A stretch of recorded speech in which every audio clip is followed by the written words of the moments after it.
Over the last 3 years, I have recorded over 200 podcasts. We have helped produce hundreds more, and I've personally been on the set of countless podcast launches. And while there's no guarantee that your podcast is going to succeed, the following items are the top reasons that your podcast will fail.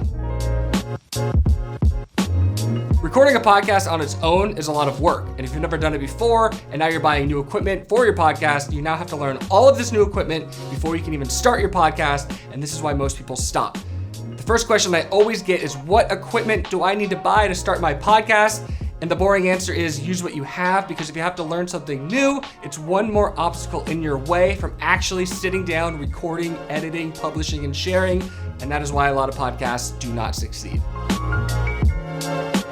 Doing too much on your own. And I don't just mean recording, editing, uploading, sharing, all of that stuff on your own. I also mean organizing your podcast. Are you interviewing your guests? Do you have to reach out to them to yourself? Do you have to write follow-ups? Do you have to share all the content afterwards? If you're sitting on a pile of recorded podcasts, you're less likely to go out and record a new interview if you've got a pile of unedited podcasts sitting on your hard drive. Now, I understand you want to keep costs low, so it doesn't mean hiring a producer or an agency, but it does mean asking for help if you want to succeed long term. Unclear expectations when you start your podcast. Why are you doing it in the first place? Are you doing it because podcasting is hot or because you want to do it? It's hard to get famous podcasting, but it doesn't mean that there isn't still value in podcasting.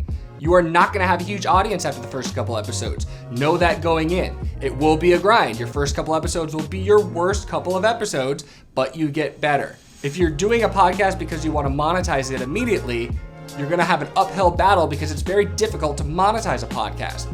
It's a great driver of traffic for a current business, but trying to sell ads, for example, is a very crowded space in a world where content is mostly free.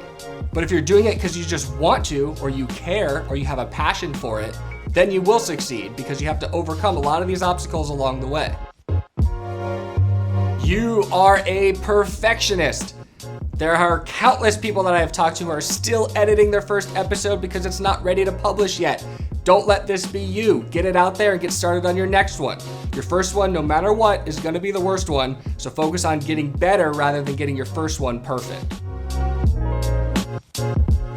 Inconsistency, and that is inconsistency in scheduling and in producing. If you want to get started on the right track, you have to make it as easy on yourself to succeed from the start, even if that just means one episode a month. Sticking to that is much more important than a couple episodes here and a couple episodes there. You will never see growth and you will never get better because you're not getting into the right system for improvement.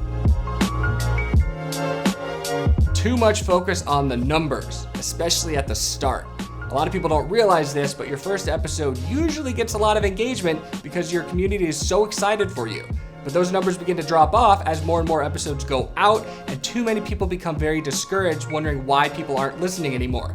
But it's okay, because you're not creating content for everyone, you're creating content for the right people.